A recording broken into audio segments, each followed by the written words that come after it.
Hey guys, what's up? Motoflight Guy here. Welcome back to the channel. We're going to be putting the center wing section on the back burner for a minute, and we're going to focus our attention on the fuselage today. There are several things going on with it, so let's get to it.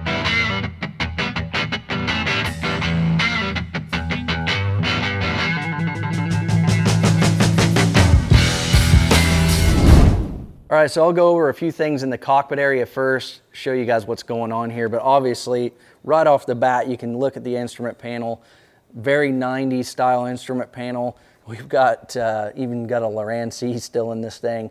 So obviously I don't want to use that radio stack and the transponder. That stuff's ancient.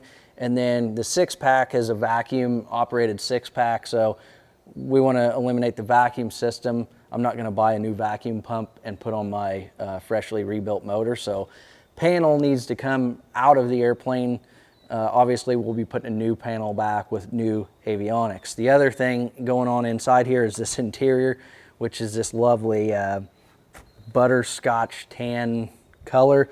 But I know what they're trying to do with all these little pieces fitted in here. They're trying to keep the cockpit from the walls from getting too thick, because the original T-18 is about the same width as a Cessna 150, so you got to be careful with your interior. You don't want to build up a bunch of padding and stuff in there and lose shoulder width. But this is pretty poorly done, and we're going to redo the inside of it as well. So we need to get all the interior panels ripped out of it along with the instrument panel. And so the other thing that prompted all this work really has to do with the fuel tank. And so if you come in here and you look at the fuel filler cap, it's one of these old thermos style caps, and you can see not much really holding it in there. They're kind of a pain to use, but the real problem is when you think about a safety standpoint. So if you were to flip this airplane over on its top, that thermos cap more than likely is going to come out in the crash, and now you've got 29 gallons of fuel leaking out all over a hot engine when you could potentially be trapped inside the canopy. So from a safety standpoint, I just don't think it's a good idea to have the thermos cap in there. And if you follow me over here, I forgot to grab this, but I've got a new cap here from ACS. This is a threaded cap, and it's locking. So I've got a guy that's going to do the welding for that, and we're going to go ahead and pull the fuel tank out, and in order to do that we've got to pull the panel anyway. So we're going to start working on getting all that stuff out so we can mod the fuel tank.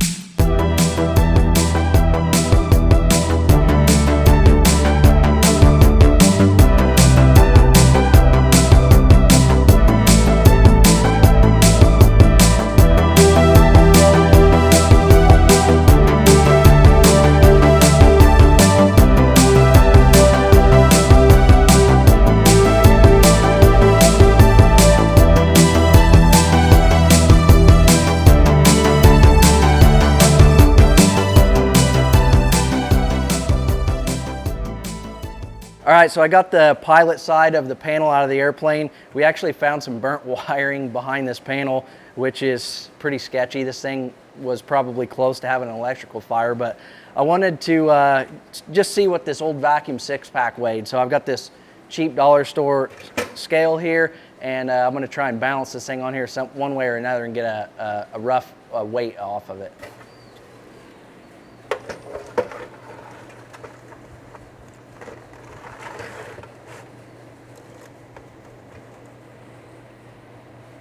And it looks like, if I've got this on here right, yeah, it looks about like 15 pounds or so, I would say, just in the 6-pack. So not light by any means. And if you flip these things around too, one of the other things that kind of sucks about these old steam instruments is the depth on these things. So, you know, if you look, by the time you get your plumbing and everything in there, I mean, you really 7.5 inches or so is about all you get. So we're going to go back with some modern instruments. They'll be glass. They'll be, you know, way more shallow on the depth, and I think we can beat 15 pounds all day long. So yeah, this thing's a boat anchor in my opinion.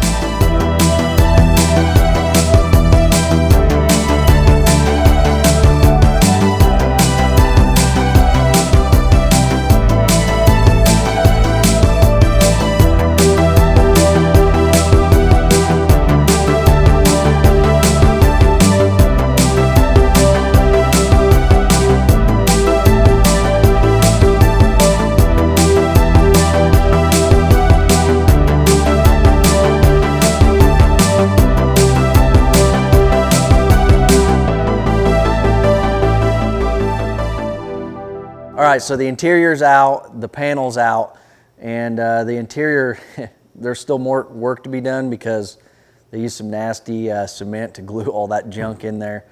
But we did find a couple sketch things. I mean, mainly the wiring was, there's several burnt wires in here.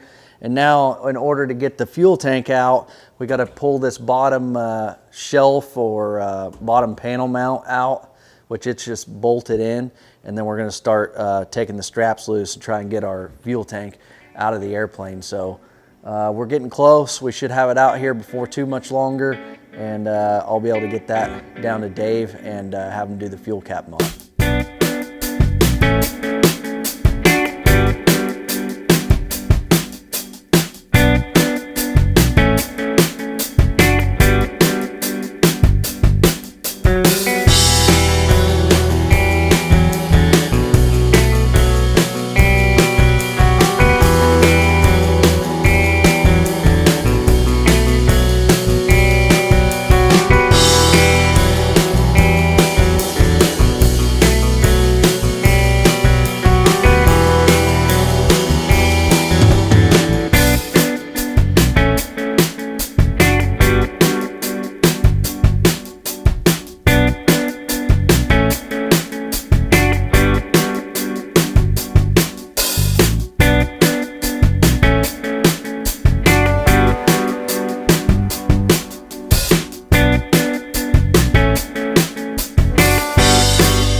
All right, so we got the fuel tank out of the airplane. It didn't go too bad. 2 straps hold it in.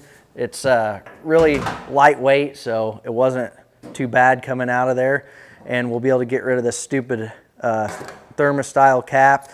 This is what we're going back with. This is a cap from ACS Products, and it's a threaded cap and a locking cap. It's kind of a neat setup. So you've actually got these notches here, which that bar drops in like that, and then as you turn it, it goes to a quarter lock position, and then you continue to turn it, and the locking bar stays in place, but it actually tightens up, and then it seals and it's locked. So we'll get that welded in place of the old one there, and that'll take care of our fuel cap. Much safer solution there. And then we'll strip this, get it painted gloss white, and basically we'll be ready to put it right back into the fuselage. So I'll be able to scratch at least one thing off my list. But I think that does it for this video. I'm not sure what we'll be showing you guys on the next one. We've got still got the wing going on and a couple more things to do with the fuselage. So I'm not sure what order those are going to come in, but I'm trying to keep the videos steady and coming. So anyways, that does it for this one. As always, thank you guys for watching. If you guys want to see anything or have any questions, be sure to drop them in the comments below. I try to respond to all the comments. But yeah, thanks for watching. We'll see you guys on the next one.